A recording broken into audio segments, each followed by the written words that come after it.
Di setiap sudut planet ini, dari bayang-bayang lebatnya hutan hingga ke luasnya samudra yang sunyi, bersemayam kekuatan sunyi yang mampu menghentikan jantung dan memadamkan kehidupan dalam sekejap.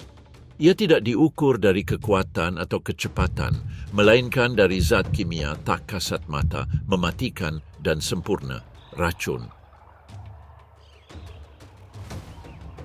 Setiap tetesnya merupakan warisan waktu yang sangat lama. Formula yang disetel dengan tepat dirancang untuk memburu tanpa ampun, melindungi dengan licik dan memastikan kelangsungan hidup dengan cara apapun. Warisan ini tidak terbatas pada satu wilayah saja, tetapi meluas ke setiap sudut planet ini. Ia bersembunyi di semak-semak hutan yang lembab, merangkak di bawah pasir gurun yang panas, berenang di laut terdalam, dan kadang-kadang terbang tinggi di angkasa. Dari serangga terkecil hingga lebah yang mematikan, berbagai racun juga terwujud dalam makhluk yang mendominasi udara.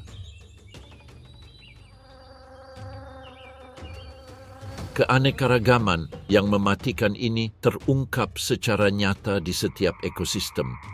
Di Amazon, seekor katak kecil mengakumulasi racun di kulitnya yang mampu melumpuhkan predator dalam hitungan detik. Ribuan mil jauhnya, di gurun Arizona yang gersang, seekor kalajengking mengeluarkan bisa yang mengacaukan sistem saraf musuhnya dengan presisi yang luar biasa. Dan di bawah ombak, di laut terdalam, siput kerucut menembakkan tombak berisi neurotoksin yang mematikan. Masing-masing makhluk ini menunjukkan bahwa kematian bukanlah suatu kebetulan. Setiap dosis diukur secara tepat, setiap serangan merespons logika tanpa henti yang dirancang untuk menghemat energi, mengamankan makanan, dan menghindari menjadi mangsa. Yang paling mengejutkan adalah keragaman strategi yang dikembangkan alam, dari molekul yang melumpuhkan otot hingga senyawa yang menghancurkan jaringan dari dalam. Namun mereka semua menjawab pertanyaan yang sama yang belum terjawab. Mengapa evolusi memberi mereka begitu banyak kekuatan? Beberapa makhluk telah menerapkan adaptasi ini secara ekstrim.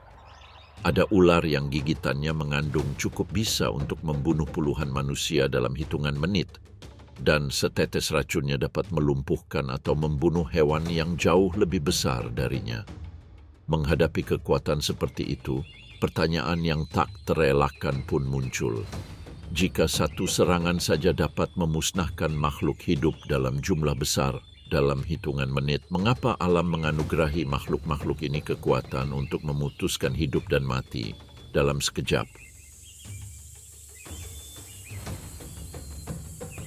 Apa yang terjadi ratusan, ribuan tahun lalu yang menyebabkan spesies ini dan spesies lainnya mengembangkan senjata presisi yang mematikan? Untuk mulai memahami mengapa evolusi memberikan kekuatan yang tidak proporsional kepada makhluk tertentu, kita harus menyelidiki salah satu lingkungan paling ekstrem untuk keanekaragaman hayati, hutan hujan Brasil. Di sana, di bawah naungan dedaunan lebat, tempat kelembapan tak pernah hilang dan kegelapan menyelimuti tanah bagai selimut abadi, kami menemukan bahwa hal mematikan tak selalu milik raksasa. Di antara dedaunan basah dan batang kayu yang tumbang, seekor predator kecil mewujudkan paradoks racun lebih baik daripada siapapun. Berukuran kecil, tetapi memiliki kekuatan yang mampu mengatasi musuh yang jauh lebih besar. Seekor marsupial nokturnal yang penasaran dan lapar menggali di antara dahan-dahan busuk untuk mencari serangga yang mudah dimangsa. Moncongnya mencari dengan giat, tanpa menyadari kehadiran makhluk yang tak menoleransi gangguan. Tiba-tiba, dari kegelapan, muncul siluet gelap, berkaki panjang dan tegap. Laba-laba itu berdiri tegak dengan kaki depannya, memamerkan taringnya sebagai isyarat yang seolah memberi peringatan. Ia tak mundur, tak menyerah. Kaki depannya bergerak di udara bagai bilah pedang tak terlihat, menandai batas antara ancaman dan serangan. Marsupial itu, yang tak menyadari risikonya, menyerang dengan kikuk. Laba-laba itu dengan sigap menghindar dan membalas. Taringnya menancap ke dalam daging lunak, melepaskan semburan bisa yang langsung menuju sistem saraf korbannya. Marsupial itu menggeliat beberapa saat, otot-ototnya menegang lalu lumpuh. Tubuhnya tak bergerak di atas serasah daun dan keheningan kembali seolah tak terjadi apa-apa. Laba-laba itu menurunkan kakinya, kembali tenang dan menghilang ke dalam bayangan lembab hutan. Pada kesempatan ini, seperti pada banyak kesempatan lainnya, hutan telah menyaksikan bagaimana racun menentukan takdir, cepat, tepat, dan pasti. Kematian ini bukan suatu kebetulan, tetapi merupakan ciri khas pemburu yang unik, laba-laba pengembara Brasil yang dianggap paling berbisa di dunia.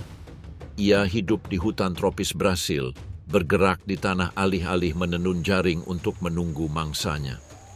Perilakunya liar dan agresif. Ia tidak membuat perangkap sutra atau bersembunyi untuk menyergap. Sebaliknya, ia menjelajahi medan untuk mencari peluang, berburu secara aktif. Dalam pengejaran tanpa henti ini, setiap bayangan menjadi tempat berlindung, setiap sudut menjadi tempat berburu. Kegelapan hutan adalah sekutu terbesar mereka, dan strategi mereka sama lugasnya dengan mematikan. Namun, semua keunggulan ini tak akan berarti tanpa sumber daya yang menentukan keunggulan mereka, racun. Campuran neurotoksin yang mampu memblokir komunikasi antara saraf dan otot. Dalam hitungan detik, ia dapat melumpuhkan mangsa yang paling lincah sekalipun. Efektivitas ini tercermin dalam berbagai adegan di hutan. Seekor katak kecil dengan cepat lumpuh, seekor burung yang berada dalam jangkauannya kehilangan koordinasi dan keseimbangan, dan bahkan seekor hewan pengerat besar pun pingsan karena kelumpuhan. Ketepatannya mengubah setiap pertemuan menjadi demonstrasi evolusi yang dibawa ke titik ekstrem. Namun, laba-laba tidak menyia-nyiakan kekuatannya setiap kali muncul karena racunnya mahal untuk diproduksi. Produksi molekul kompleks ini membutuhkan energi, nutrisi, dan waktu sumber daya yang hanya digunakan ketika benar-benar dibutuhkan.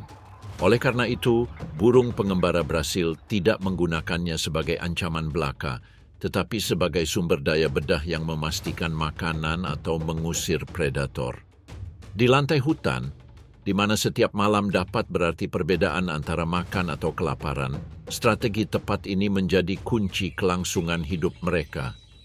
Efektivitas mereka tidak hanya diukur dari kemampuan berburu mereka, namun juga tercermin dari cara mereka menghadapi ancaman apapun yang menghadang, menunjukkan keberanian dan pengendalian diri yang jarang dimiliki rekan-rekan mereka, yang seringkali melarikan diri, bersembunyi, atau menunggu penyusup menjauh.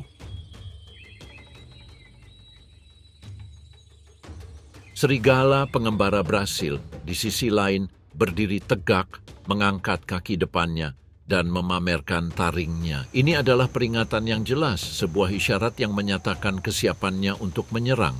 Dan ketika itu terjadi, konsekuensinya biasanya sudah pasti. Kehidupan laba-laba ini mewujudkan esensi racun sebagai senjata ofensif. Tidak ada pertahanan pasif di dalamnya, tidak ada warna-warna cerah untuk memperingatkan predator akan racunnya. Di hutan Brasil, tempat segala sesuatunya selalu dalam ketegangan, ini adalah salah satu contoh paling ekstrim tentang bagaimana kimia evolusi dapat mengubah pemburu kecil menjadi predator tangguh. Namun, tidak semua hewan hutan berbisa mengikuti strategi yang sama. Laba-laba pengembara menyerang menggunakan racun sebagai pedang tajam, sementara yang lain, di sisi lain, telah membawa kekuatan kimia ke arah yang sama sekali berbeda. Ini adalah makhluk yang tidak bersembunyi dalam bayangan atau melakukan penyergapan diam-diam. Peringatan mereka terlihat, ditandai dengan warna-warna cerah dan kulit yang dipenuhi racun yang tidak perlu mereka perlihatkan. Dan yang paling meresahkan adalah beberapa di antara mereka, meski ukurannya kecil, memiliki kekuatan yang luar biasa, sehingga satu sentuhan saja dapat menentukan antara hidup dan mati. Lebih dari 3.000 kilometer di barat laut tempat laba-laba pengembara menjelajahi lantai hutan hujan Brasil, kelembapannya terasa berbeda. Hutannya berbeda, meskipun vegetasinya yang rimbun sama menyesakkannya. Di sini, di hutan tropis Choco, Colombia, hujan turun hampir secara konstan, menyuburkan dunia yang dipenuhi tanaman hijau, lumut, dan dedaunan berkilau. Suaranya tidak didominasi oleh keheningan, tetapi oleh paduan suara serangga yang tak henti-hentinya dan gemericik air yang mengalir di batang pohon. Dalam skenario ini, strategi bertahan hidup bukanlah menyerang, melainkan memperingatkan tanpa kekerasan untuk menghalau musuh sebelum pertempuran terjadi. Di dunia ini, pertahanan bersifat kimiawi dan terpatri di setiap jengkal kulit. Dari kusut yang lembab dan semarak ini muncullah seekor makhluk mungil, tak lebih besar dari ujung tangan yang ketenarannya jauh melampaui ukurannya. Katak panah beracun emas menyimpan salah satu senjata alam paling mematikan di dalam tubuhnya. Meskipun penampilannya sederhana, biologinya luar biasa. Konsentrasi racun di kulitnya melebihi vertebrata lain yang diketahui. Keunikan ini menjadikannya teka-teki yang menarik bagi sains, sekaligus menjadi peringatan hidup bagi para predatornya. Hanya dengan dosis kecil, ia dapat membunuh hewan yang jauh lebih besar darinya. Sebagian kecilnya saja yang tak terlihat oleh mata telanjang dapat menghentikan jantung predator dalam hitungan menit. Dihadapkan dengan hal yang mematikan seperti itu, pertanyaan yang tak terelakkan pun segera muncul. Dari mana ia mendapatkan kekuatan itu? Berbeda dengan laba-laba pengembara yang memproduksi bisanya secara internal, katak ini tidak memproduksi racunnya sendiri. Kekuatannya berasal dari apa yang dikonsumsinya. Makanan mereka, yang sebagian besar terdiri dari semut, kumbang, dan invertebrata kecil yang mengandung alkaloid, merupakan dasar dari proses biokimia yang menarik. Setelah menelan mangsa ini, katak memasukkan dan mengubah senyawa tersebut menjadi batrakotoksin, sebuah molekul yang bekerja pada saluran natrium dalam sel saraf, mengubah fungsinya hingga menyebabkan kelumpuhan total. Dengan kata lain, setiap lompatan yang dilakukannya, setiap serangga yang ditangkapnya, merupakan blok bangunan lain dalam pembangunan racun yang potensinya tidak dapat ditandingi oleh hewan lain. Namun, sifat mematikan ini menimbulkan dilema. Jika kulitnya dipenuhi zat yang mampu membunuh dalam 1/1000 gram, bagaimana mungkin katak itu sendiri tidak menyerah pada senjatanya sendiri? Jawabannya terletak pada salah satu adaptasi alam yang paling mengejutkan. Saluran natrium mereka, yang sama dengan yang diblokir oleh toksin pada hewan lain, telah mengalami sedikit modifikasi struktural. Perubahan ini, yang hampir tak terlihat pada tingkat molekuler, membuat mereka sulit dijangkau racun. Dengan demikian, apa yang mematikan pada makhluk lain tidak berbahaya bagi mereka. Kata hidup dikelilingi racunnya sendiri tanpa risiko apapun, seolah-olah kulitnya adalah lautan beracun dan ia adalah satu-satunya ikan yang mampu berenang di dalamnya. Namun, tidak semua hal di hutan didorong oleh kimia. Kesempatan juga berperan penting di sini. Dan ketika rasa lapar menyerang, bahkan tanda-tanda yang paling jelas pun dapat diabaikan. Di saat-saat itulah, sifat mematikan kata beralih dari teori menjadi tindakan. Di atas daun lebar, tak bergerak setelah hujan, katak tetap tenang, menyeka kelembapan dari kulitnya yang berkilau dengan kaki depannya. Ia tak perlu lari, tak perlu bersembunyi. Dari atas, seekor elang hutan mengamatinya. Di antara dahan-dahan yang kusut, burung pemangsa itu mengukur jarak tanpa menyadari jebakan yang akan diinjaknya. Turunnya cepat, kepakan sayap, tebasan tepat. Cakar mencengkeram kata, dan untuk sesaat sang pemburu tampak menang. Namun kontak saja sudah cukup. Melalui selaput mulut dan kulit kaki, racun masuk bagaikan arus tak kasat mata. Elang itu menjatuhkan mangsanya dan mengepakkan sayapnya dengan putus asa. Penerbangannya, yang sebelumnya stabil dan terkendali, tiba-tiba menjadi tak menentu. Racun itu menghalangi komunikasi antara saraf dan ototnya, dan setiap upaya melarikan diri terasa lebih canggung daripada sebelumnya. Dalam hitungan menit, kekuatan predator itu terkuras habis. Katak itu tak bergerak, tetap di atas daun, tak terluka, tak menyadari drama yang baru saja dilepaskannya. Tak ada kejar-kejaran, tak ada konfrontasi. Kimia yang melakukan tugasnya. Namun, tidak semua penghuni hutan melakukan kesalahan ini. Banyak hewan telah belajar bahwa mendekati katak-katak ini seperti bermain-main dengan kematian. Bahkan sebelum merasakan kulit beracun mereka, sebuah peringatan yang terlihat jelas memperingatkan mereka. Bahaya terpampang jelas di penampilan mereka. Di dunia di mana kamuflase seringkali menjadi pertahanan terbaik, strategi mereka justru sebaliknya, pamer secara terang-terangan. Tapi, bagaimana satu warna bisa menyelamatkan nyawa jika seluruh hutan adalah festival warna-warna cerah? Tidak semua penghuni hutan mengandalkan coba-coba untuk menemukan sesuatu. Banyak yang belajar sebelum menyentuh. Seekor burung muda bergerak di antara dahan-dahan di tepi lahan terbuka, tertarik oleh gerakan serangga. Saat mendekati daun yang berkilau, ia berhenti mendadak. Katak yang beristirahat di rerumputan tidak hanya mengeluarkan aroma samar, tetapi juga memperlihatkan pola yang dikenali oleh burung pemangsa, bahkan tanpa mencicipinya sebelumnya. Selama beberapa generasi, burung pemakan serangga, mamalia kecil dan reptil telah belajar mengasosiasikan warna cerah dengan harga tinggi. Beberapa melakukannya melalui pengalaman pribadi. Yang lain mewarisi kecenderungan untuk menghindari risiko sejak awal. Dalam praktik sehari-hari, hal ini menghasilkan keputusan yang menyelamatkan nyawa. Burung itu berbalik dan pergi mencari makanan yang tidak memerlukan pembelajaran dengan cara yang sulit.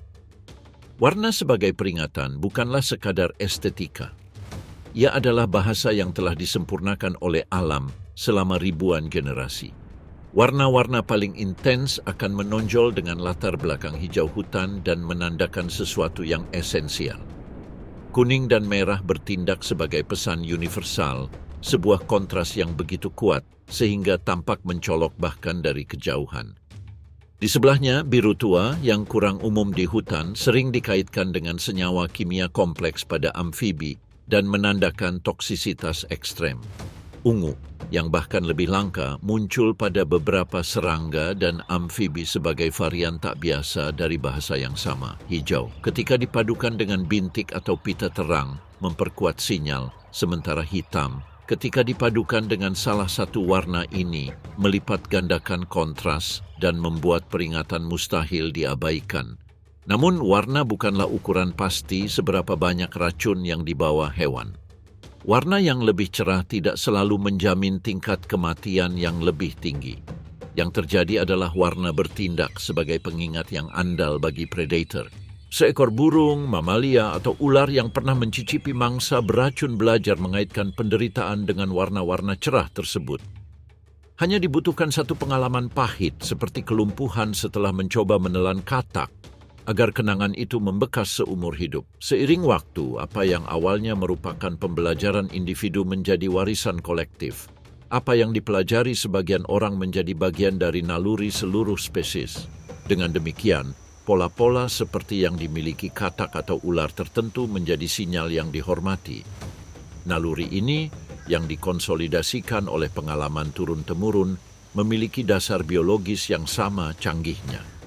Pada amfibi dan reptil, pewarnaan dibangun menggunakan sel-sel khusus yang disebut kromatofora. Sel-sel ini menghasilkan atau memantulkan pigmen dan menyusun cahaya untuk menciptakan warna biru pekat atau hijau berkilau.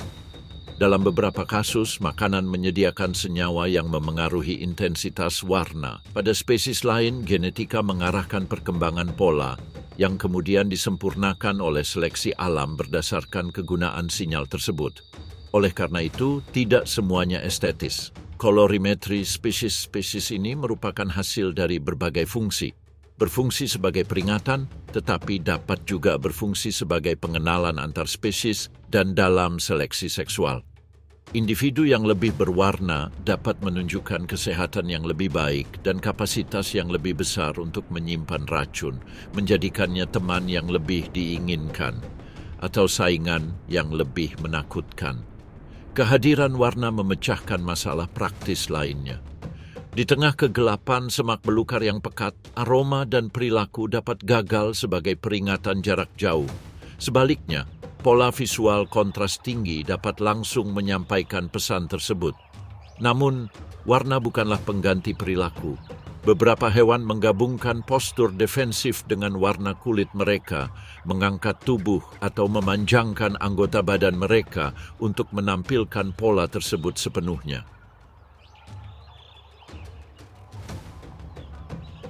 Namun apa yang terjadi jika peringatan visual itu tidak terbatas pada amfibi kecil? Di hutan yang sama di antara dedaunan dan ranting, taring-taring mematikan tertentu membawa kode yang sama jelasnya, menunjukkan bahwa alam mengulang strategi yang berhasil di berbagai garis keturunan. Pola pita merah, hitam, dan kuning yang ditampilkan oleh ular karang tertentu adalah salah satu pesan yang paling dikenali. Setiap kombinasi warna bertindak sebagai peringatan langsung, menyampaikan kepada predator peringatan yang sama yang telah disempurnakan oleh evolusi selama berabad-abad pada amfibi.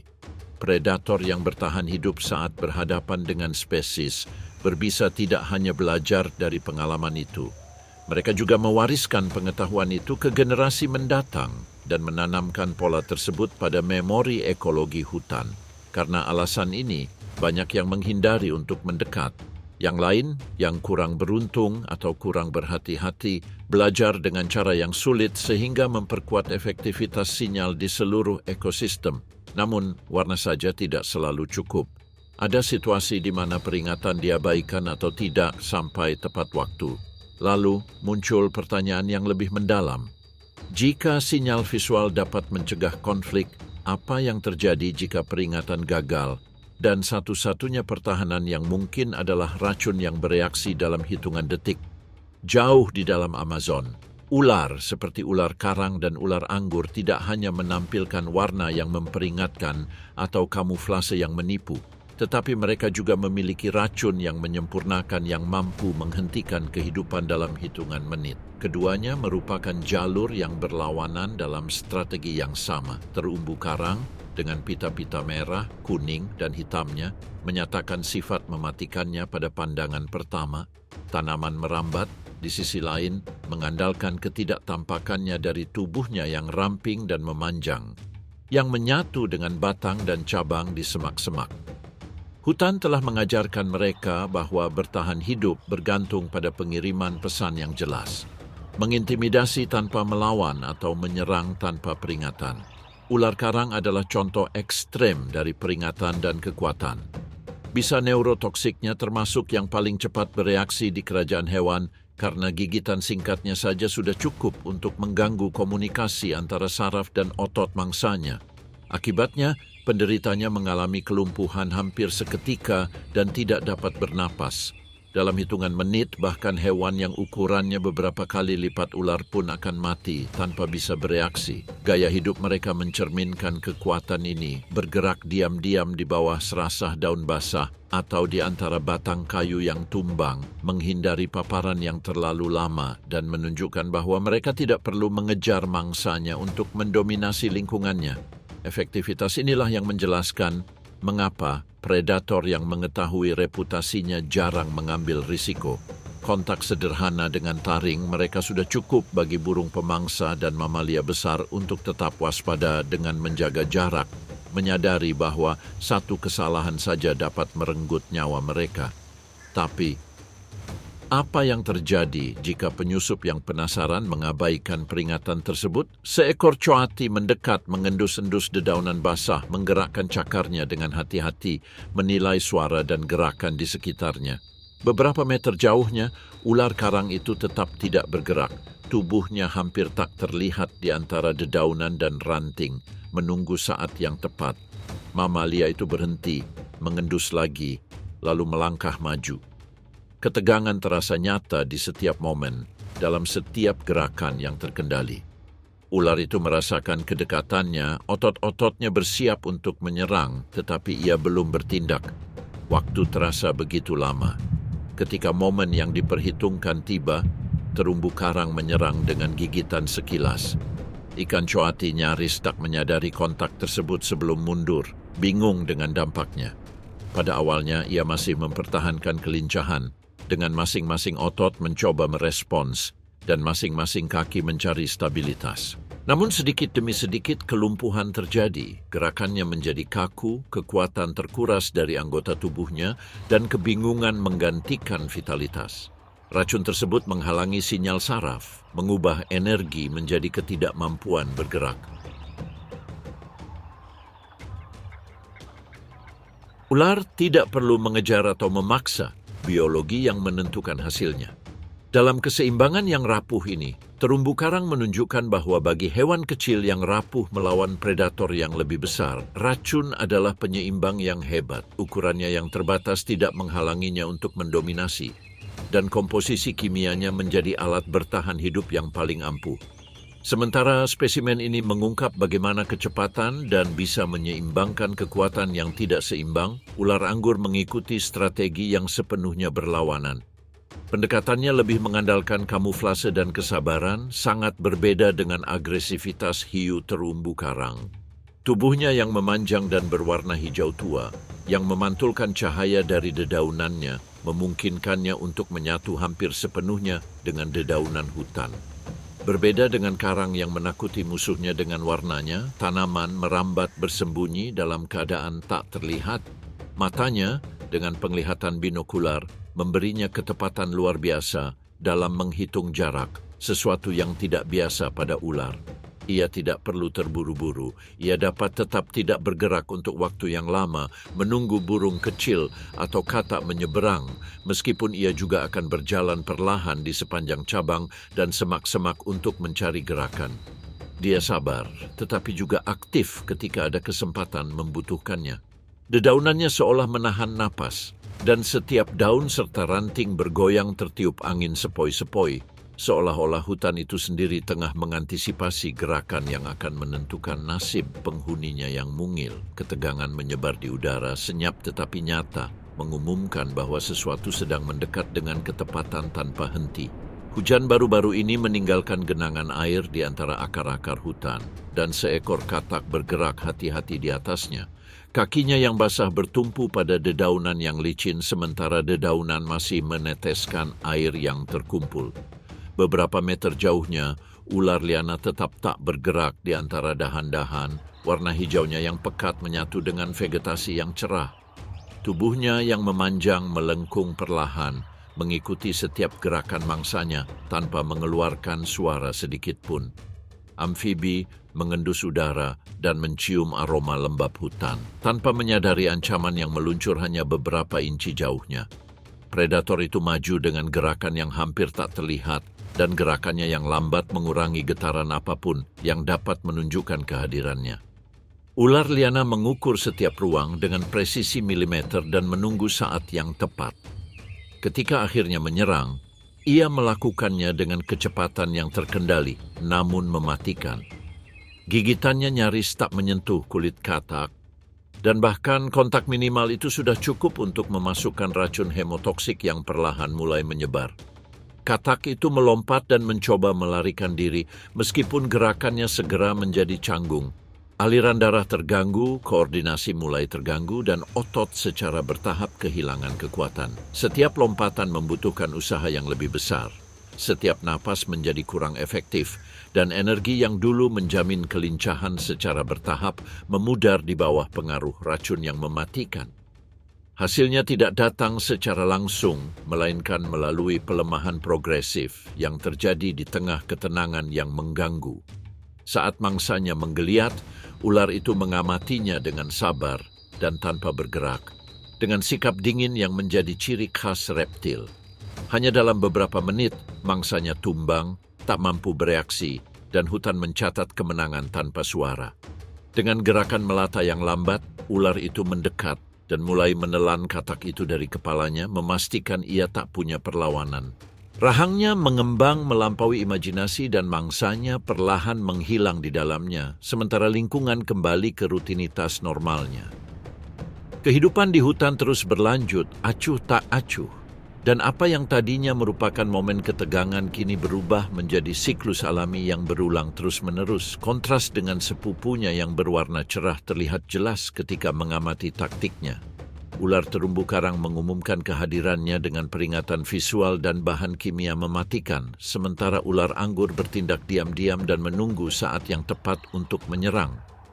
Meskipun metodenya bertolak belakang, kedua strategi menunjukkan bagaimana racun menjadi alat yang efektif untuk mengamankan makanan dan sumber daya di dalam hutan yang memungkinkan mangsa yang tak berdaya ditangkap secara akurat dan tanpa mengeluarkan energi yang tidak perlu.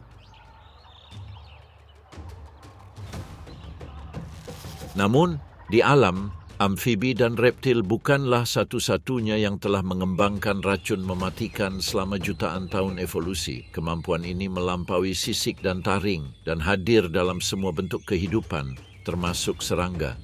Di antara mereka, ada makhluk kecil yang gigitannya dapat mengubah momen kontak menjadi pengalaman yang hampir tak terbayangkan. Makhluk apa yang dapat menimbulkan rasa sakit yang begitu hebat tanpa sisik, taring, atau ukuran besar? Jawabannya terletak pada semut peluru yang menakutkan, yang racunnya meningkatkan rasa sakit ke tingkat yang tampaknya menentang alam. Meski ukurannya hanya 3 cm, serangga ini tidak memberikan petunjuk apapun mengenai besarnya rasa sakit yang dapat ditimbulkannya. Makhluk kecil ini telah mendapatkan tempat unik dalam daftar hewan dengan senjata kimia paling canggih. Ia tidak membunuh karena lapar, juga tidak melumpuhkan karena makanan. Racunnya memiliki satu tujuan, mempertahankan koloni dengan efektivitas yang brutal. Namun kekuatan semut-semut ini tidak terbatas pada kimia mematikan mereka. Hal itu juga tercermin dalam organisasi dan disiplin mereka. Mereka hidup terorganisir dalam sarang yang terletak di kaki pohon yang paling kuat, dan dari sana mereka melakukan patroli tanpa lelah, mencari makanan dan melindungi pintu masuk sarang mereka. Masing-masing tampak seperti roda penggerak sederhana dalam mesin sosial, tetapi di balik penampilan yang tidak berbahaya itu terdapat senjata mematikan, penyengat yang terhubung ke kelenjar yang menghasilkan salah satu bisa paling menyakitkan yang pernah dirancang evolusi. Ini poneratoksin, molekul yang mengganggu transmisi saraf. Tidak seperti racun lain yang menyebabkan kelumpuhan atau pendarahan, zat ini tidak dimaksudkan untuk membunuh. Efeknya langsung dan tak tertahankan sebanding dengan luka bakar hebat yang dipadukan dengan sengatan listrik yang mampu melumpuhkan penyusup selama berjam-jam. Kita tidak dapat tidak bertanya-tanya mengapa serangga sekecil itu membutuhkan senjata yang begitu mematikan. Penjelasannya berasal dari kerentanan dunia mereka. Dikelilingi oleh mamalia, reptil dan burung yang dapat memusnahkan seluruh koloni dalam hitungan detik, semut peluru telah mengubah rasa sakit menjadi perisai paling efektif mereka. Jadi seleksi alam memberi mereka sumber daya yang mampu mengimbangi kekurangan ukuran tubuh mereka dan mengubah rasa sakit yang ekstrim menjadi penghalang. Predator besar tidak perlu mati untuk mempelajari pelajarannya. Yang dibutuhkannya hanyalah pengalaman menyakitkan yang memaksanya mundur dan tidak pernah kembali. Dalam keseimbangan ini, semut peluru menemukan kekuatannya, racun yang tidak mematikan, tetapi meninggalkan bekas yang tak terhapuskan pada mereka yang menderita karenanya. Mekanisme pertahanan ini mencapai ekspresi maksimumnya ketika koloni dalam bahaya dan responsnya cepat dan terkoordinasi. Saat terancam oleh mamalia seperti taman 2, spesialis sarang semut penyerang, tanah menjadi sarang tubuh hitam yang menerkam kaki dan moncong pengganggu. Setiap sengatan mengantarkan penyengat ke pangkal dan melepaskan racun dalam sepersekian detik, mengubah pertahanan menjadi serangan yang cepat dan mematikan. Taman 2, yang percaya diri dengan ukuran dan cakarnya, nyaris tak mampu menembus pintu masuk sarang sebelum merasakan sengatan pertama. Lalu sengatan berikutnya dan berikutnya lagi. Rasa sakit itu tumbuh bagai gelombang yang tak terhentikan. Otot tegang, kejang tak disengaja, sensasi terbakar yang menjalar ke seluruh ekstremitas. Tidak ada racun hemotoksik atau neurotoksik seperti pada ular dan tidak menyebabkan kelumpuhan atau pingsan. Ada sesuatu yang lebih primitif dan efektif, penderitaan murni yang melucuti segala upaya untuk melanjutkan serangan. Dalam hitungan menit, sang predator melarikan diri, kalah bukan karena kematian, tetapi karena intensitas pengalaman yang tak tertahankan. Semut peluru tidak memburu mangsa besar dan tidak perlu membunuh untuk bertahan hidup. Racunnya tidak bertindak sebagai senjata ofensif, melainkan sebagai perisai kimia. Ini adalah strategi yang sangat radikal sehingga bahkan di antara serangga, ini menonjol sebagai kasus ekstrim.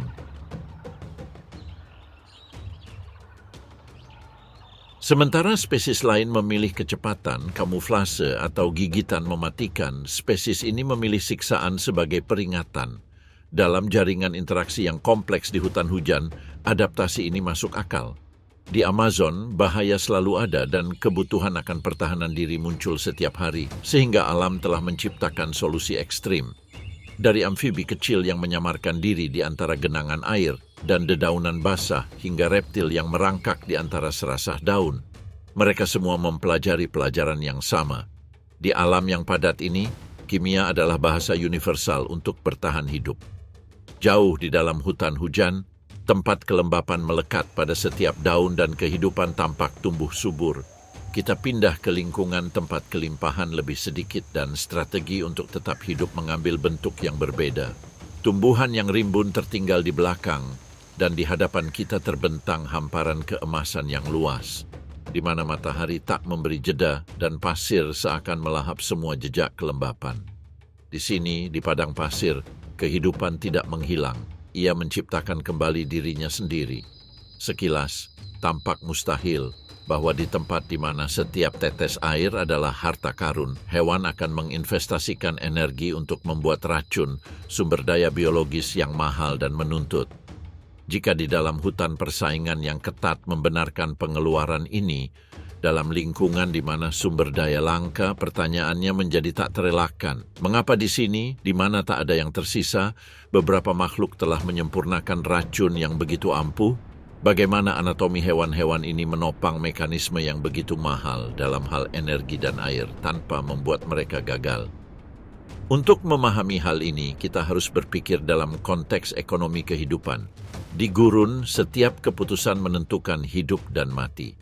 Setiap gerakan, setiap napas diperhitungkan. Dan dalam logika ini, racun bukanlah barang mewah, melainkan alat yang sangat efisien. Racun di gurun tidak terbuang sia-sia, tidak ada serangan impulsif atau pertahanan diri yang sembarangan. Di sini, kimia mematikan diukur dengan presisi yang mencengangkan. Setiap dosis dikalibrasi untuk melumpuhkan tanpa pemborosan, untuk menetralkan pada percobaan pertama. Kesalahan itu mahal harganya. Membuang-buang racun secara tidak perlu dapat berarti tidak memiliki cukup racun untuk mangsa berikutnya. Dan di wilayah yang peluangnya minimal, satu kesalahan dapat berarti kematian. Tidak seperti Amazon, di mana kelimpahan memungkinkan penggunaan racun secara sering. Gurun memaksa perilaku sebaliknya dan mengubah penduduknya menjadi ekonom adaptasi sejati. Kalajengking tidak menyerang tanpa alasan, dan ular tidak menyuntikkan racun lebih dari yang diperlukan.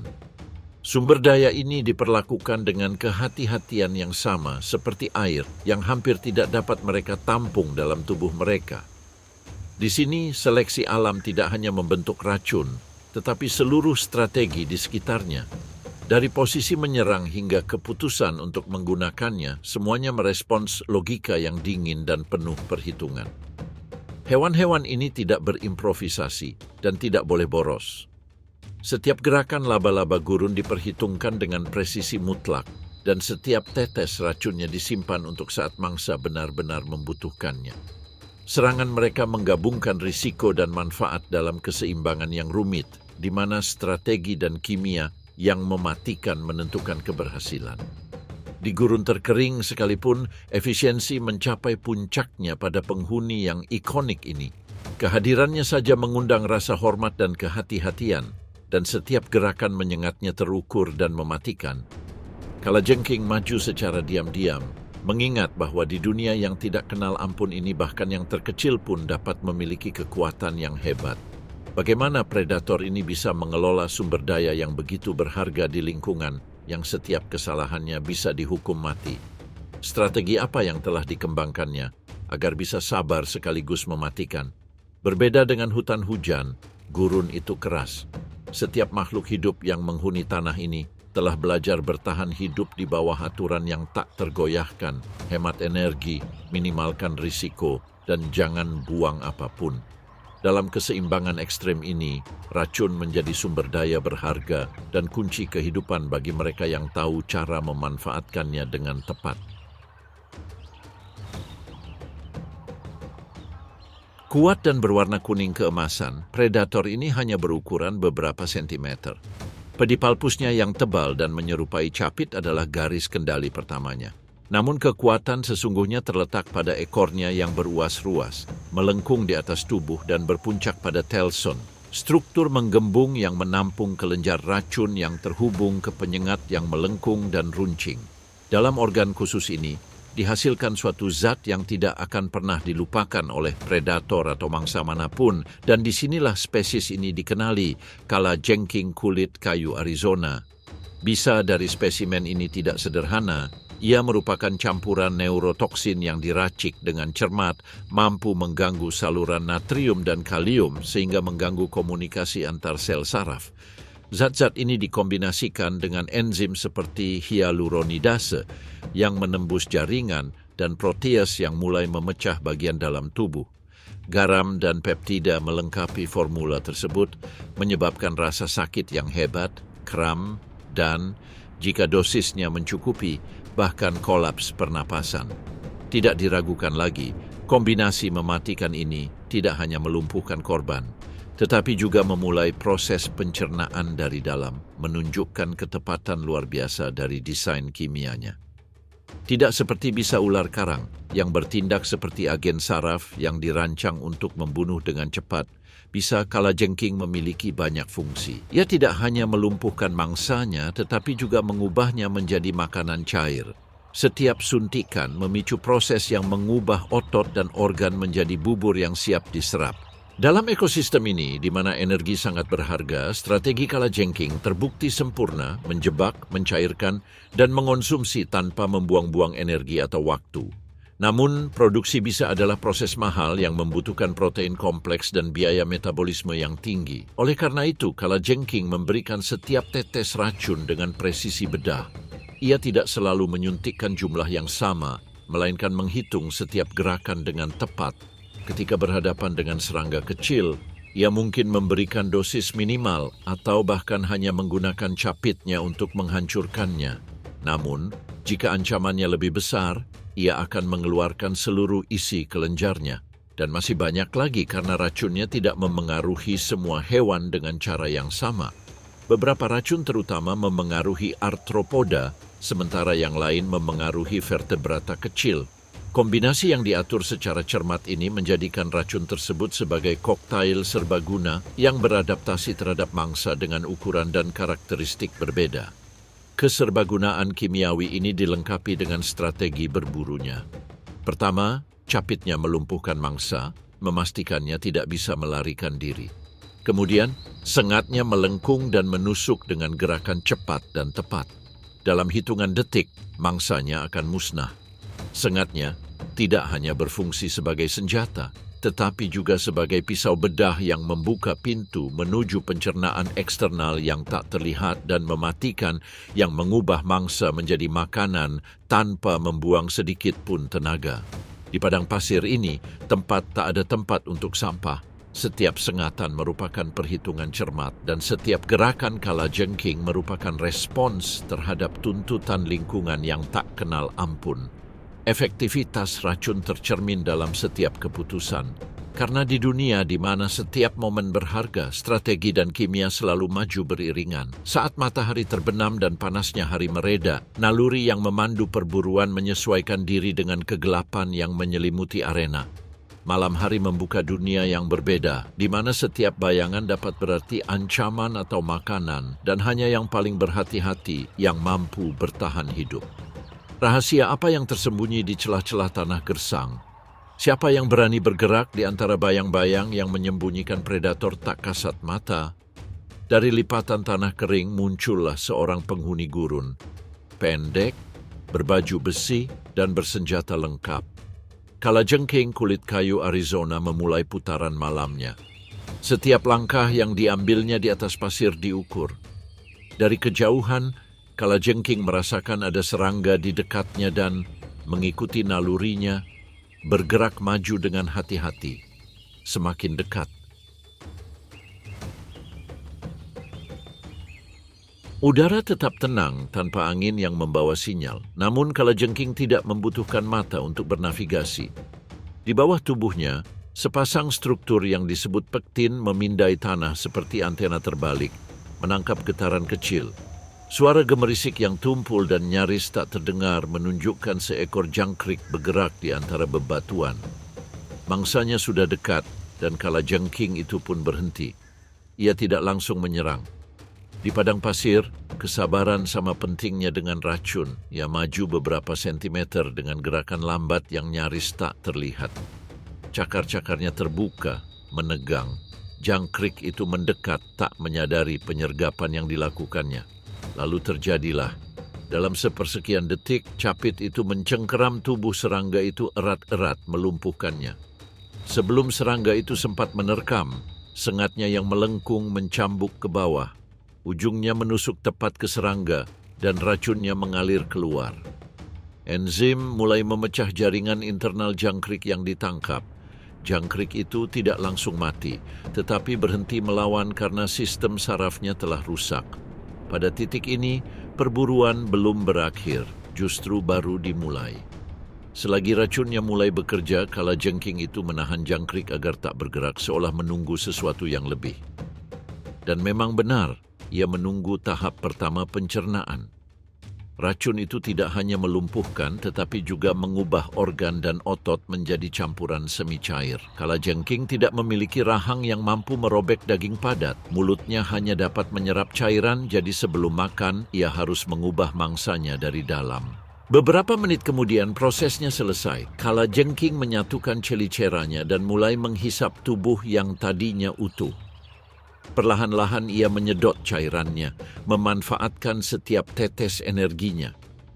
Ketika semuanya berakhir, yang tersisa hanyalah bangunan kosong, bangkai jangkrik yang tak lagi bernyawa dan tak berwujud. Jadi, dalam lingkungan di mana kelangkaan menentukan aturan, kalajengking telah memainkan kartu terbaiknya. Racun yang tidak hanya membunuh, tetapi juga memberi makan. Di gurun, tempat sebagian besar pemburu mengandalkan kecepatan atau kekuatan, arachnida ini telah menyempurnakan strategi lain, ketepatan dan kesabaran. Namun, tidak semua penghuni kerajaan gersang ini bergantung pada sengat untuk bertahan hidup. Beberapa yang lebih besar dan lebih lambat telah menemukan bentuk pertahanan tersembunyi mereka sendiri. Ancamannya tidak langsung terlihat, dan di dunia di mana setiap kesalahan dapat merenggut nyawa, itu sudah cukup untuk membangkitkan rasa hormat. Di tengah bebatuan panas dan semak berduri gurun, sesuatu bergerak dengan hati-hati.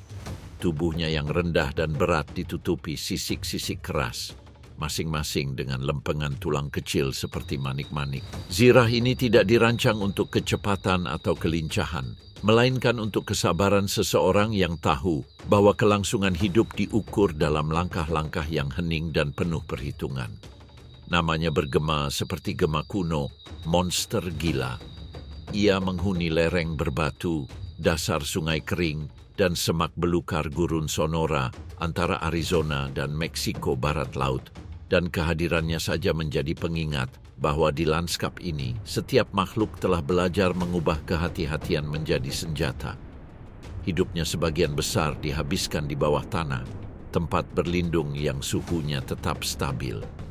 Pada siang hari, ia bersembunyi di liang hewan pengerat yang terbengkalai atau celah-celah dalam, tempat yang melindunginya dari panas ekstrem dan predator. Ia hanya muncul ketika kondisi memungkinkan, seiring memudarnya kehangatan musim semi atau setelah hujan monsun. Ia kemudian berjalan dengan hati-hati di sepanjang tepi sungai kering, mengangkat kepalanya dan menjulurkan lidahnya yang bercabang untuk membaca lanskap kimiawi dengan organ vomeronasalnya. Setiap gerakan diperhitungkan, setiap keputusan diarahkan untuk bertahan hidup di lingkungan yang mengharuskan pengelolaan energi yang cermat. Monster gila tidak mengejar di padang terbuka seperti kuda pacu. Ia lebih suka mencari sarang dan liang tersembunyi bersama anak-anaknya, memilih makanannya dengan cermat. Telur burung dan reptil, anak ayam yang baru menetas, dan mamalia kecil yang tak berdaya. Setiap makanan adalah strategi berkinerja tinggi. Ia jarang makan, tetapi menyimpan cadangan makanan yang cukup di ekor dan perutnya. Ia bisa bertahan lama tanpa makan dalam setahun, dan di gurun, kesabaran itu menjadi suatu keuntungan. Racun yang membuatnya unik tidak ditemukan pada taring berongga atau penyengat, melainkan tersimpan dalam kelenjar khusus di rahang bawah. Gigi yang beralur memungkinkan racun mengalir perlahan, dan kadal harus menggigit dan mempertahankan tekanan untuk mendistribusikan air liur beracun. Ini bukan serangan yang terjadi seketika, tetapi cengkraman kuat yang mengubah gigitan menjadi suntikan yang berkelanjutan dan tepat. Zat kimia yang bersirkulasi melalui alur ini kompleks dan presisi. Zat ini terdiri dari protein dan peptida yang memengaruhi tekanan darah dan transmisi saraf, serta enzim yang membantu racun menyebar ke seluruh jaringan. Pada mangsa kecil, efeknya langsung terasa. Koordinasi terganggu, vitalitas menurun, dan rasa sakit membuat mereka tidak bisa bergerak.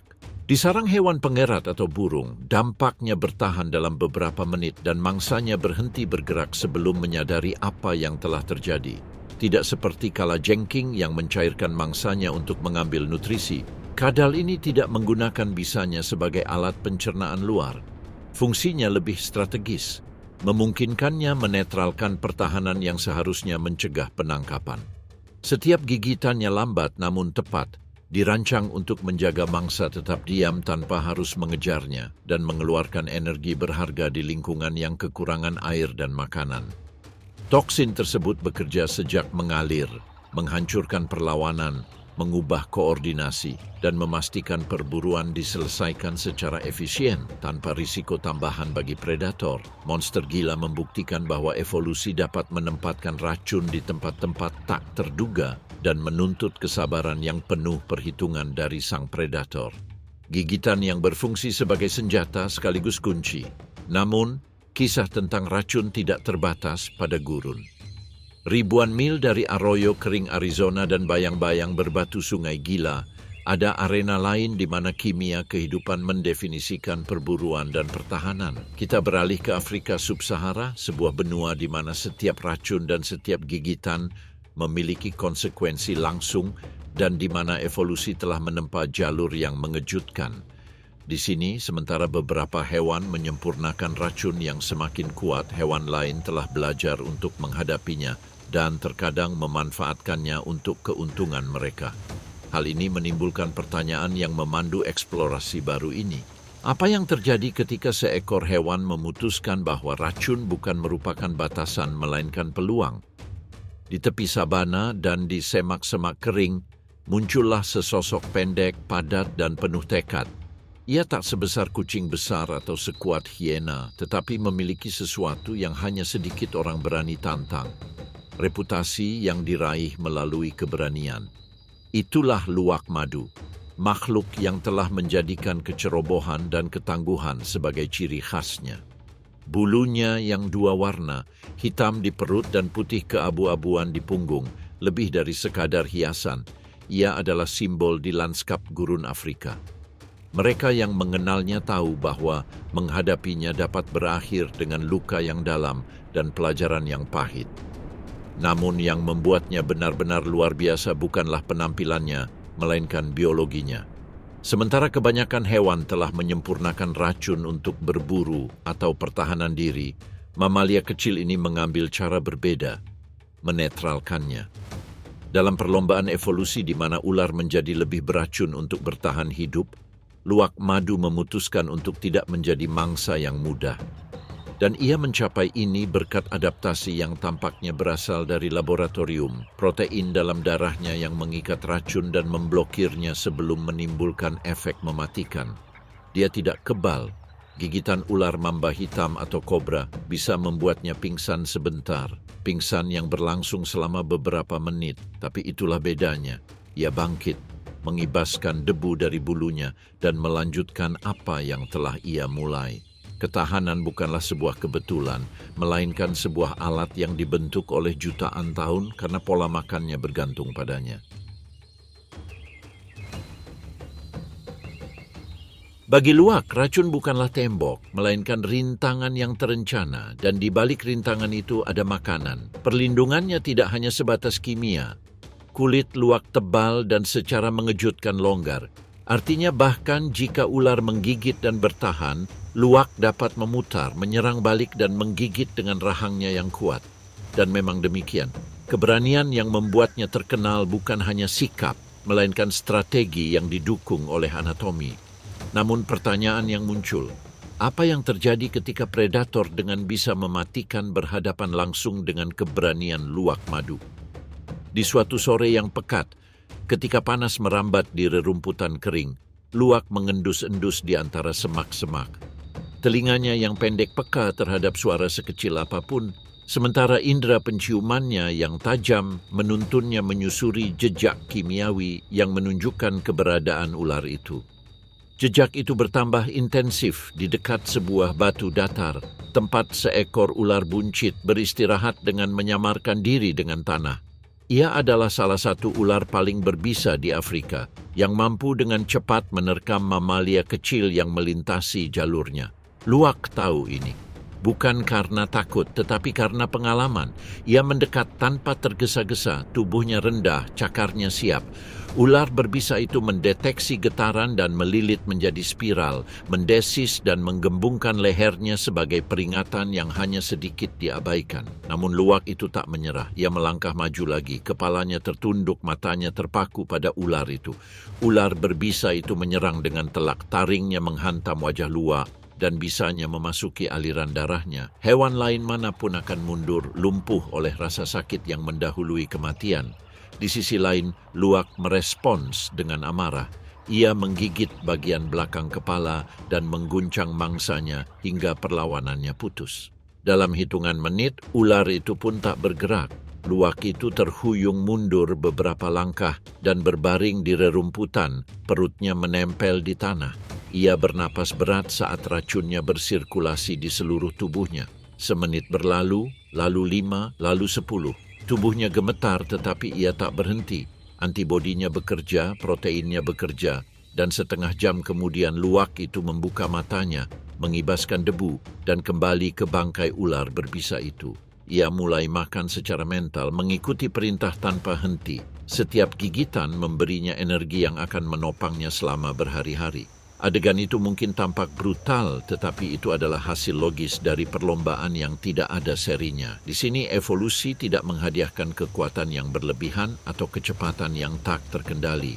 Evolusi menghadiahkan adaptasi, dan luwak madu adalah bukti nyata bahwa kimia tidak hanya milik mereka yang menciptakannya untuk membunuh. Ia juga perisai bagi mereka yang menolak mati. Kisahnya tidak bertentangan dengan logika racun, ia justru melengkapinya. Karena di alam tidak ada keuntungan yang abadi. Jika seekor luwak dapat menahan reaksi kimia mematikan dari ular, makhluk apalagi yang telah belajar untuk melanggar aturan bisa, atau bahkan memanfaatkannya untuk keuntungan mereka sendiri. Ribuan mil jauhnya dari sabana Afrika, hukum yang sama mengatur dunia yang berbeda, lautan.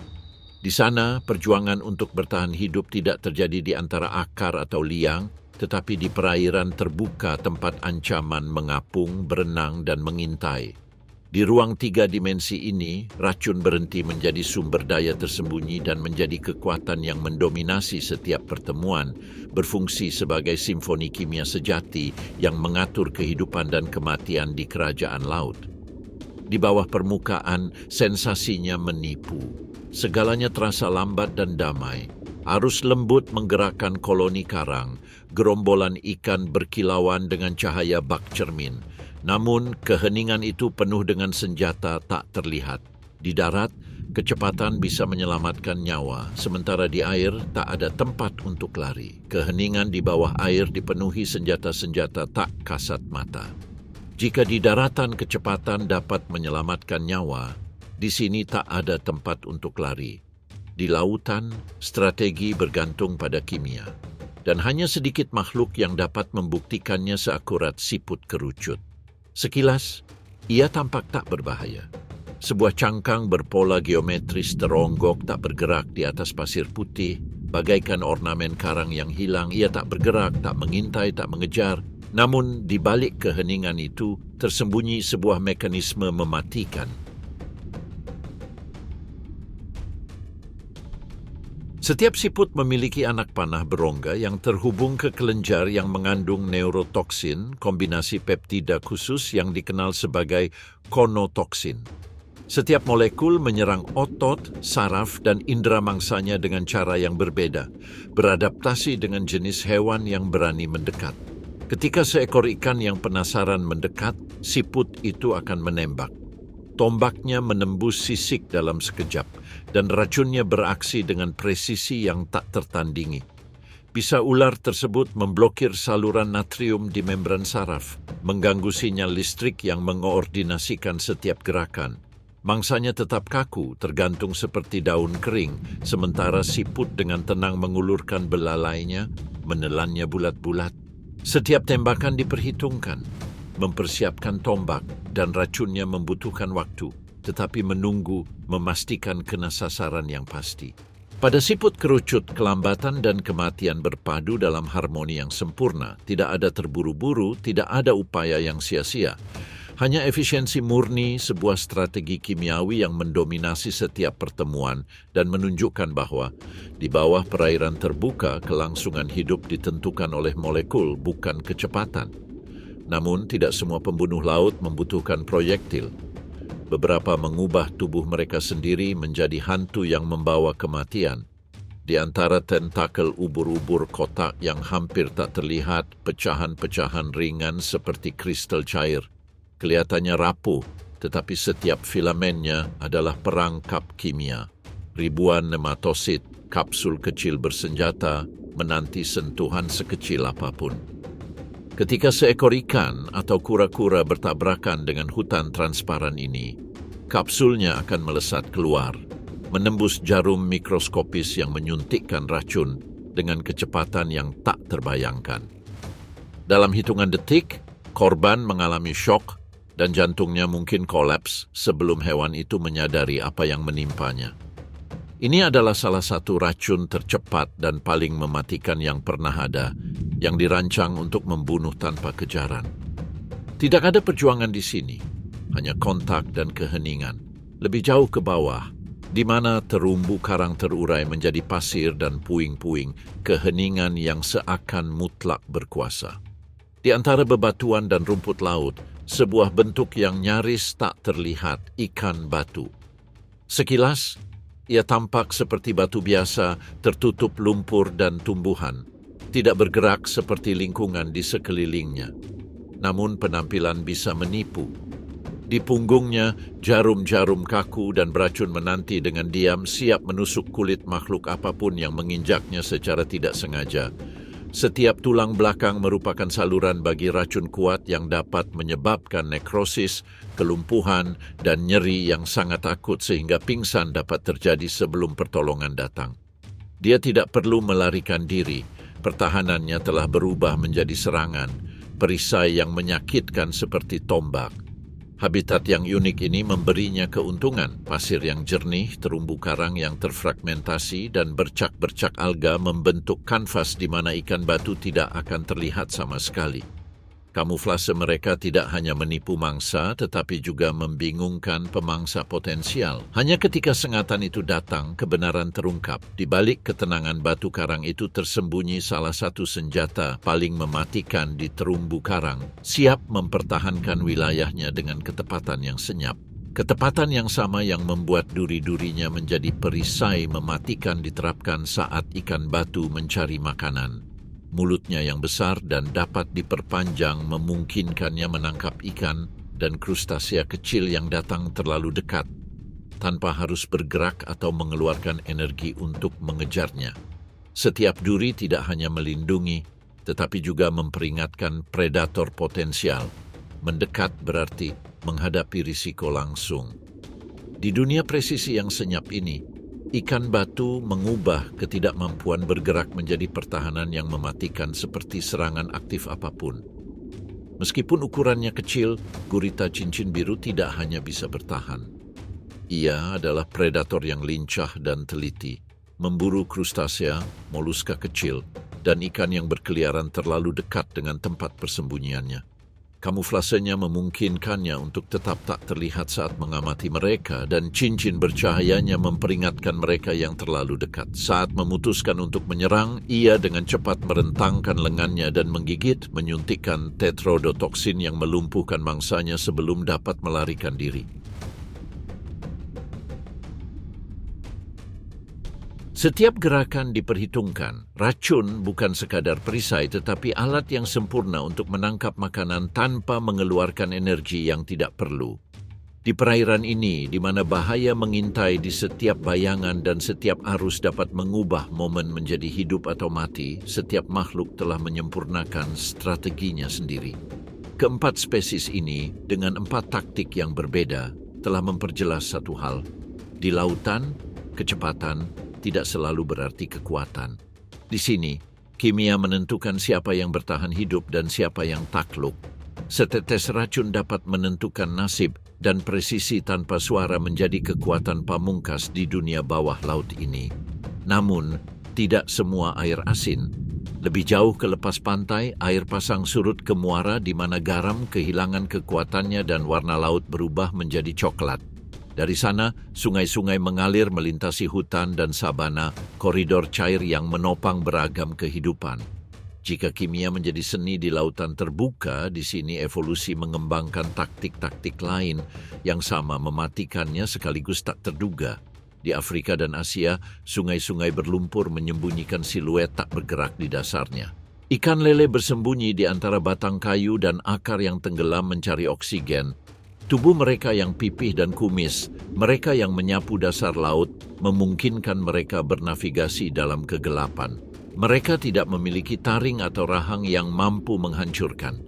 Fungsi pertahanan dan peringatan mereka terletak pada duri-duri yang memahkotai sirip punggung dan sirip dada. Masing-masing duri tersebut terhubung ke sistem kelenjar yang mengeluarkan racun protein. Ketika duri menusuk, bisa ular masuk ke dalam luka melalui aksi kapiler. Efek ini tidak membunuh predator besar, tetapi memperlambatnya. Efek ini menyebabkan nyeri akut, pembengkakan, dan dalam beberapa kasus reaksi yang melumpuhkan anggota tubuh, sehingga mengurangi upaya pengejaran. Cukup bagi ikan untuk melarikan diri ke lumpur yang aman. Namun, efektivitas sebenarnya dari pertahanan ini terungkap dalam pertemuan sehari-hari, di mana setiap upaya serangan dapat berubah menjadi kesalahan mahal. Di tepi sungai Mekong, seekor burung kingfisher menyelam ke kawanan burung muda. Ia menangkap seekor dan memanjat ke dahan, mangsanya berdenyut-denyut di paruhnya. Pukulan ke kulit kayu tidak sepenuhnya melumpuhkannya. Burung itu menyesuaikan cengkeramannya dan dalam perlawanannya, duri bersarang di sudut mulutnya. Reaksinya langsung. Paruhnya terbuka, ikan itu jatuh ke air dan ikan tenggiri mundur sambil menggelengkan kepalanya. Ikan lele bersembunyi di antara batang-batang dan menghilang. Di Kongo, pemandangan serupa terulang dengan berang-berang muda dan tangan manusia yang mencari makanan di air keruh. Bagi ikan yang kurang kecepatan dan gigi tajam, kimia itu adalah batas antara terus bernapas atau hancur berkeping-keping. Lebih jauh ke barat, benua itu tenggelam ke dalam labirin hijau tempat kelembapan abadi. Di sana, di kanal-kanal Amazon yang mengalir perlahan, seorang pemburu yang tampak tak berbahaya mengarungi kolom air. Belut listrik tidak memiliki duri atau sengat. Ia tidak menghasilkan racun. Senjatanya adalah listrik murni. Belut listrik berukuran hingga 2 meter dan tubuh silindernya dilapisi ribuan elektrosit, sel termodifikasi yang dulunya merupakan serat otot. Masing-masing bertindak seperti baterai mini. Ketika diaktifkan secara seri, mereka menghasilkan pelepasan muatan yang jauh melampaui ambang batas yang dapat ditoleransi otot manapun. Ia bukanlah racun dalam pengertian kimia, tetapi ia melakukan fungsi yang sama, menetralkan. Di bawah bayang-bayang dahan berlumpur, belut itu melilit di antara akar-akar yang terendam. Sekawanan ikan kecil lewat, tak menyadari kehadirannya. Kemudian air bergetar. Pertama, gelombang pendek yang membingungkan, lalu tiang pancang terangkat, dan serangkaian denyut mengalir melalui kolom cairan. Ikan-ikan itu gemetar, kehilangan koordinasi, dan mengapung kaku. Sang predator bergerak perlahan dan menangkap satu, Lalu satu lagi, tanpa membuang setetes racun pun atau membuat gerakan tiba-tiba. Dalam sepersekian detik yang sama ketika David mencapai tegangan maksimumnya, situasi tersebut teratasi. Listrik, dalam konteks ini merupakan perpanjangan dari lingkungan. Air menghantarkan, menguatkan, dan mengubah arus menjadi ikatan tak kasat mata yang mengikat bendungan. Biaya energinya memang bukan hal yang kecil. Menghasilkan pelepasan muatan listrik membutuhkan penyimpanan ion dan koordinasi penembakan yang layaknya badai yang terkendali. Namun, efisiensinya sepadan. Dalam dunia di mana jarak pandang nol dan arus membawa sinyal kimia, listrik menawarkan sesuatu yang tidak dapat dijamin oleh racun, kecepatan absolut. Bahkan ketika berhadapan dengan predator potensial, satu kejutan saja sudah cukup untuk membuka celah dan melarikan diri. Fungsi ganda ini, menyerang dan bertahan, menjelaskan mengapa adaptasi ini berkembang pesat di sungai-sungai yang persaingannya ketat dan kedalamannya tidak memungkinkan untuk melarikan diri dalam waktu lama. Dibandingkan dengan racun, sengatan listrik terasa seperti lompatan evolusi ke tingkatan yang berbeda. Racun menyusup dan beraksi tanpa suara, setetes demi setetes, hingga mangsanya tak dapat bereaksi. Listrik menyambar seperti kilat cair tanpa memberi waktu untuk bereaksi. Kedua strategi ini lahir untuk memecahkan dilema yang sama. Menangkap atau bertahan hidup tanpa menguras cadangan di lingkungan yang padat dan menipu. Di air tawar, tidak ada ruang untuk mengejar. Setiap gerakan mengonsumsi oksigen dalam cairan yang sulit ditahan. Itulah sebabnya presisi adalah hukumnya. Tulang belakang yang terisi daya pada saat yang tepat, atau denyut nadi yang mengalir ke seluruh tubuh sebelum mata dapat melihat. Sungai adalah urat nadi yang mengalir di antara benua-benua, dan di dalamnya kehidupan bergantung dengan senjata-senjata tak kasat mata. Racun dan listrik bukanlah keinginan sesaat. Keduanya adalah respons yang diasah selama jutaan tahun di bentang alam di mana ketenangan hanyalah fata morgana. Bahkan di sini, di mana arusnya tampak tenang, kimia dan fisika menentukan siapa yang memberi makan dan siapa yang menjadi makanan. Dan dalam keseimbangan yang rapuh ini, kelangsungan hidup terus menulis sejarahnya dengan muatan, molekul, dan strategi yang menentang imajinasi. Sepanjang perjalanan ini, kami telah menjelajahi hutan, gurun, dan tempat-tempat di mana kehidupan memperbarui dirinya untuk bertahan. Di tengah bayang-bayang hutan hujan Amazon, di atas pasir gurun yang terik, dan di bawah permukaan lautan, kita menemukan benang merah yang menyatukan semua dunia ini, racun dan toksin yang mematikan.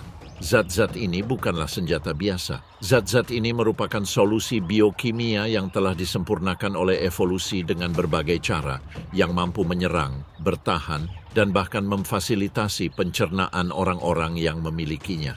Setiap organisme yang menggunakannya mengungkapkan dengan cara yang nyata bagaimana kehidupan menerjemahkan kimia menjadi kelangsungan hidup. Tidak peduli skenarionya, karena alam telah menemukan dalam kimia sebuah bahasa universal yang memungkinkannya bertahan dan berkembang. Di antara protagonisnya yang paling mengesankan adalah laba-laba pengembara Brasil yang menggunakan persenjataan neurotoksin yang mematikan. Gigitannya bukan sekadar peringatan, tetapi serangan tepat yang mampu melumpuhkan sistem saraf mangsanya dan menetralisirnya sebelum mereka sempat bereaksi. Agresivitas predator ini dipadukan dengan kecepatan gerakannya menjadikannya pemburu yang gigih di kegelapan hutan. Di ekosistem yang sama, katak panah beracun yang kecil tidak membutuhkan taring atau cakar karena pertahanannya terletak di dalam kulitnya sendiri. Batrachotoksin yang terkandung di dalamnya membuat setiap kontak menjadi risiko yang mematikan, memastikan bahwa setiap upaya serangan akan langsung dihukum. Toksin ini bukanlah produk sintesisnya sendiri, melainkan diperoleh melalui makanannya yang menggabungkan senyawa dari serangga kecil dan mengubahnya menjadi perisai kimia sejati. Energi makhluk lain kemudian diubah menjadi racun murni, menunjukkan bahwa penggunaan ulangnya telah mencapai titik ekstrem. Namun setelah perjalanan ini muncul pertanyaan yang tak terelakkan. Mengapa beberapa spesies mengembangkan racun dan yang lainnya tidak? Bahkan dalam kelompok yang sama. Mengapa beberapa katak mengakumulasi batrachotoksin di kulitnya sementara yang lain sangat mirip tetap tidak berbahaya? Dan mengapa beberapa ular menyempurnakan taring injektor sementara yang lain hanya mengandalkan penyempitan? Jawabannya tidak unik, karena semuanya menunjukkan bahwa banyak faktor yang terlibat dan saling terkait dalam sejarah evolusi setiap garis keturunan. Di antara semuanya, satu hipotesis menunjukkan bahwa tekanan ekologis memainkan peran utama karena dalam lingkungan dengan persaingan ketat dan kesempatan makan terbatas, memiliki senjata kimia dapat berarti perbedaan antara berburu dan mati kelaparan. Di hutan lebat, di mana jarak pandang terbatas dan predator berlimpah, racun mematikan mungkin merupakan jaminan paling pasti untuk bertahan hidup. Pola makan juga memainkan peran kunci karena beberapa spesies tidak mensintesis racunnya sendiri, melainkan mendapatkannya melalui makanan. Hal ini terjadi pada katak panah beracun, yang mengubah alkaloid dari serangga kecil menjadi senyawa yang mematikan. Sementara beberapa spesies memperoleh racunnya dari makanan mereka, yang lain seperti ular dan kalajengking menghasilkan neurotoksin mereka sendiri melalui jalur biokimia yang kompleks, suatu kemampuan yang muncul dari mutasi genetik dan adaptasi tertentu. Biologi molekuler terlibat dalam proses ini, di mana perubahan mengejutkan terjadi. Duplikasi gen menciptakan salinan gen yang sebelumnya mengkode protein normal, dan seiring waktu, salinan ini dapat dimodifikasi tanpa memengaruhi fungsi asli protein. Modifikasi ini memungkinkan protein berevolusi menjadi racun yang mampu mengubah saraf, otot, atau sel, mengubah apa yang tadinya tidak berbahaya menjadi senjata kimia yang mematikan. Seolah-olah alam mengambil peralatan umum yang sudah ada dan melalui sedikit perubahan, menciptakannya kembali untuk tujuan yang benar-benar baru dan mengejutkan. Akan tetapi, kreativitas molekuler pun ada harganya, karena memproduksi dan memelihara racun-racun ini memerlukan energi dan sumber daya. Biaya metabolismenya tinggi, jadi ia hanya dipelihara pada spesies yang manfaatnya lebih besar daripada investasinya. Seperti halnya laba-laba pengembara Brasil, yang neurotoksin mematikannya mengubah setiap serangan menjadi jaminan kelangsungan hidup dan perburuan yang berhasil. Efisiensi yang sama ini tercermin di seluruh rantai makanan, di mana tekanan terjadi dari kedua sisi, dengan mangsa mengembangkan pertahanan dan strategi untuk menghindari perburuan, dan predator menyesuaikan taktik mereka untuk menangkapnya. Saat satu individu mengembangkan resistensi, lawannya menyempurnakan racunnya, dan begitulah, selama jutaan tahun, perlombaan senjata terus-menerus terjadi. Dengan cara ini, racun yang semakin kompleks muncul, disertai dengan sinyal visual dan kimia yang memperingatkan bahaya, menampilkan warna-warna cerah, mengeluarkan bau menyengat dan terwujud dalam perilaku peringatan. Dalam konteks ini, makhluk yang sekilas tampak kecil dan rapuh telah mengubah kelemahan mereka menjadi sumber daya yang tak terkalahkan. Kimia telah memberi mereka kemampuan untuk mengalahkan lawan yang puluhan kali lebih besar, melumpuhkan predator, dan bahkan mengubah tubuh mereka sendiri menjadi ladang ranjau biologis. Apa yang tampak seperti kerugian dalam hal ukuran dan kekuatan telah berubah menjadi salah satu senjata paling efektif yang pernah diciptakan oleh evolusi. Dan pada dasarnya, semua spesies ini memiliki kesamaan yang lebih dari sekadar toksisitas. Ketahanan yang luar biasa. Mereka muncul di ekosistem ekstrem, di lingkungan di mana kehidupan berada di ujung tanduk, dan telah menemukan respons yang menggabungkan presisi, efisiensi, dan efektivitas yang brutal. Dengan demikian, racun menjadi strategi yang elegan sekaligus kejam. Kini kita tahu bahwa di alam, kelangsungan hidup jarang bergantung pada kekuatan kasar. Kelangsungan hidup seringkali terekam dalam molekul, saluran ion, dan dosis-dosis kecil yang mampu mengubah jalan hidup seseorang. Racun bukanlah keinginan sesaat, bukan pula kejahatan, melainkan adaptasi.